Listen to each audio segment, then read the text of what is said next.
do when you've always been active, skiing, skating, cycling, playing racket sports well into your 70s, and suddenly your body says, no more?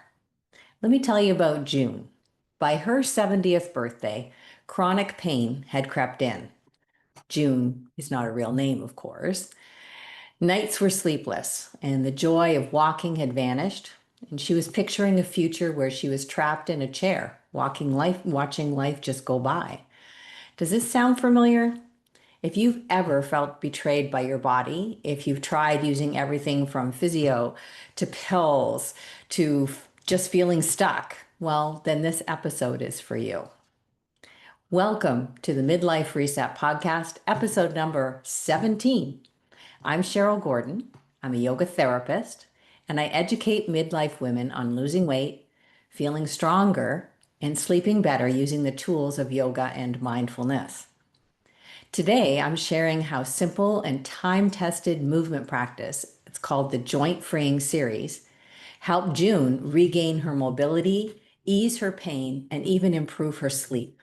No magic, no hype, just ancient wisdom adapted for modern aching joints. And a reminder that healing is possible, even when it feels out of reach. So let's dive in. By the time June came to yoga therapy with me, she had tried most other pain remedies and was understandably frustrated. I mean, most people who come to my yoga therapy have tried a lot of things and they're pretty fed up. So the first order of business after getting to know each other was to give June something hopeful on which to focus. She pictured herself chair-bound and her life closing in on her. The exercises that she had received from her chiropractor, from her physiotherapist, they weren't just holding her attention. They weren't getting done. So June needed something easy on the joints, but interesting enough to keep her motivated to practice every day. She needed a routine that would help her deal with all the side effects of that arthritic hip.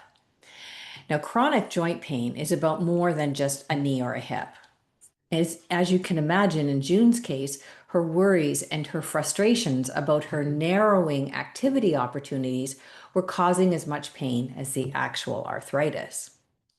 Having pain causes us to adjust our socializing so we can become isolated and at risk for depression. You know, you never know if you're going to have a good day or a bad day. You don't want to slow others down, so you make excuses to stay home.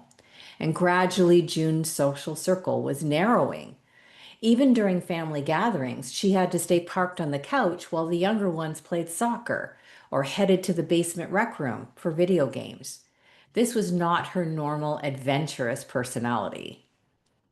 Having pain and getting yet another round of tests makes us feel like we are at the mercy of others, holding no power for ourselves to heal. We can feel reduced to a series of numbers and statistics. Each specialist knows his or her stuff inside and out, but they don't see us in our wholeness. They just treat one aspect of our pain. And sometimes these specialists are in conflict with each other. At least, and at the very least, there is often confusion about like who's going to do what. Things fall through the cracks, right? I always tell my clients, if you go to a surgeon, you're going to get a surgical solution. If you go to your family doctor, you'll get a pharmaceutical solution. This is how the training goes in our system. The doctors and the specialists are doing their jobs, but it doesn't always work for you as an individual. Having pain can create a feeling of hopelessness that causes other areas of self-care to fall away. I mean, it's very difficult to focus on a healthy diet if it hurts too much to stand at the stove and cook or get to the grocery store. So feeling left out, being reduced to numbers on tests, having disturbed sleep, this all leads to a general kind of malaise that we often diagnose as depression. But it's not about chemical imbalance, even though that's the way it will be treated in our system. It's situational. June was just banging her head up against a wall because of this joint pain, and it was just changing her circumstances so much. Client after client, time and time again, I find that the joint freeing series is just the ticket. The simple series of uni joint movements done in a specific order helps in so many ways. Let me tell you the ways. I have lots of ways. So the movements distribute lubrication in the joint, helping to reduce inflammatory compounds and bring healing fluids to the tissues. Hmm. Wherever there is circulation, there is healing. Now, the instinct might be, I better not move. I could make it worse. But gentle, rhythmic movement pumps those healing fluids through the joint. In the joint freeing series, the movements are done mostly without weight bearing. So you can move the joint just as much as you can without causing more pain. You might feel a sensation of change or a little stretch, but we aren't trying to make the pain worse here. It's not that old, no pain, no gain stuff. Okay, reason number two, the joint freeing series is really a miracle cure. The movements stretch tight places and strengthen weaker places gently. It is not a good plan to stretch and inflame tissue. Let me explain. Have to stay hydrated. Let's say you have a cut and the cut is trying to, the two sides of the cut are coming together and they're trying to heal. Maybe the cut's red or inflamed. It might be tender to your touch. But now you decide you're going to take your fingers and pull the two sides apart from each other and we reopen the wound. What? That would be nuts, right? It's just starting to heal. Well, that's what you are doing to the soft tissue when you aggressively stretch a sore joint. And strengthening is as we work on strengthening the opposing movements or muscle groups, it's very helpful to take pressure off the movements that are causing the soreness in the first place. So, really strong stretching can aggravate those poor irritated tissues around the misaligned joint. And if we can stop with the really aggressive stretching and focus more on strengthening, we might take pressure off. Let me give you an example, the hip. So you're trying to get up the stairs, you're lifting your leg because you've got to lift one leg up to climb to the next stair. That you get pain right in your hip flexor. This is hip flexion when you lift your knee up to climb the stairs. So, and many times in my experience, if we work on the gentle strengthening of the opposing muscle group, which is the extensors of the hip joint, that's your gluteus and your hamstrings usually, this helps to balance out the function of the hip and we get some alleviation of the pain after a little while. So, this gentle strengthening, not worrying about the stretching so much. And that's coming from a yoga teacher, just saying. Okay, reason number three, the joint freeing series is a miracle cure, is that the movements remind the brain how to fire muscles in an efficient and safe way. Muscles don't move by themselves. The brain tells them what to do. And the movement map in the brain is actually quite changeable and fluid. When we use a joint in a habitual way, and maybe doing that has led to an imbalance in that joint that is now causing you pain, we need to address reprogramming the brain.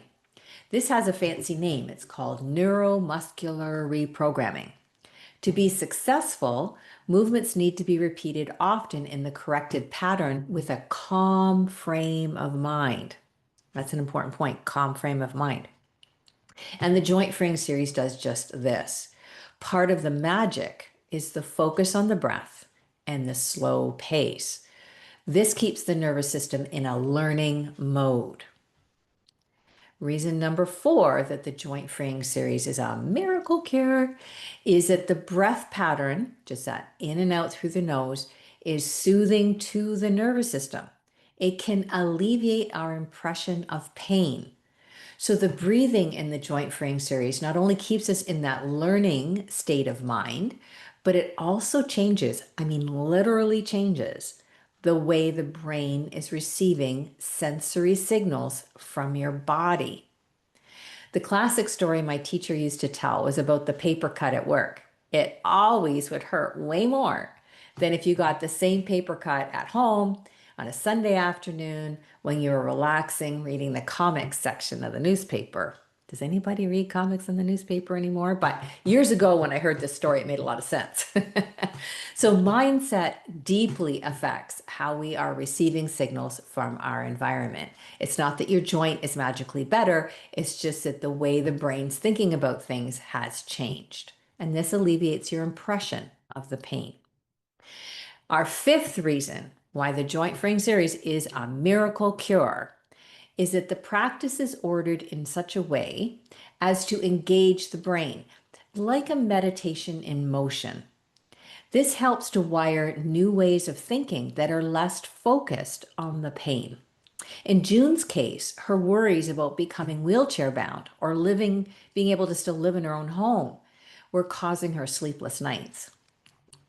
Now, practicing meditation, all different types, but even the moving forms like the joint freeing series, can help anchor our minds in the present moment. And this lifts us out of the worry loop. And what a relief. When we practice worry, we get really good at it.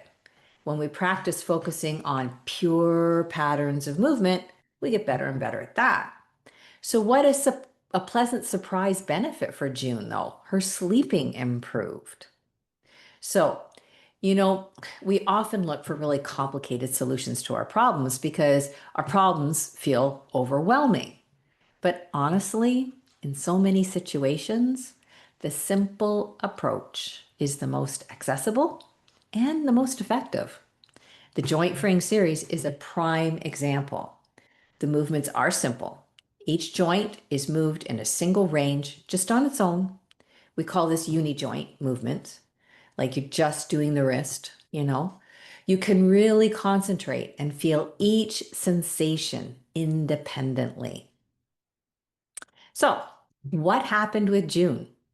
We had about 6 sessions together, and she made some real progress. It was amazing to see how her whole person just started feeling lighter. Now, I got a note from her about a year later. She had undergone the hip replacement. She had used the focus that we worked on together through her breathing to manage a lot of that pain and stress that goes with that surgery. Her team was impressed by how quickly she recovered. And for anyone who has had joint replacement, you know that you get this alien new part in your body and it's very disconcerting.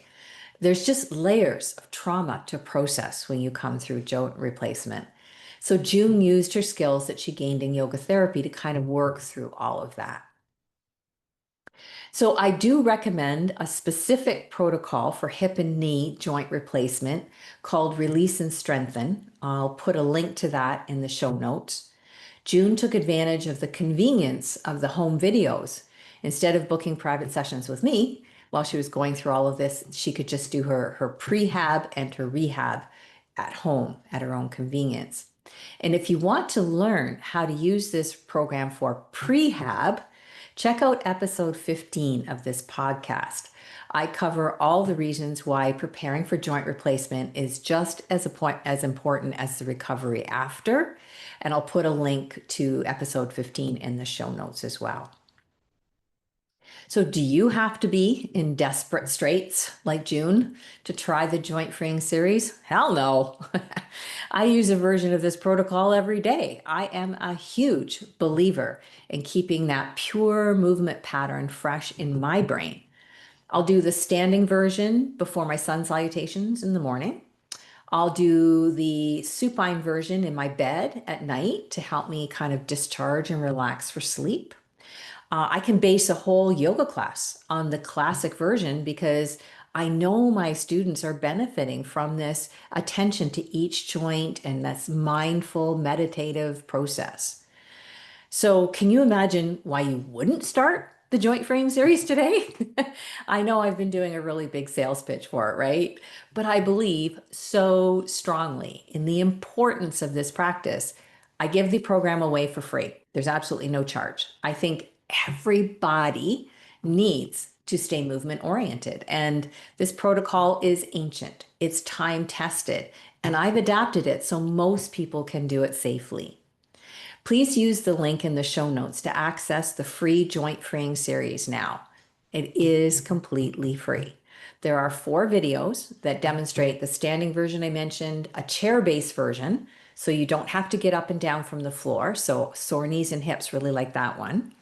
A supine version, you can do even laying in bed. And then there is the classic version that involves postures like table pose. So you will have to get up and down from the floor. But if that's not a big issue, you can still really benefit from that classic version. The first few times, it might take you about 15 or 20 minutes to do the whole video, but I promise you, you'll master the routine quickly. I myself, when I use it, move through it in about 5 minutes, and then I'll move on probably to another activity. Thank you so much for tuning in today. Remember to check the show notes for links to the 2 podcasts where we talk about the hip and knee and we talk about prehab, and make sure that you click on the link and get yourself access to that joint freeing series so you can start experiencing that miracle cure for sore joints. We'll talk to you soon.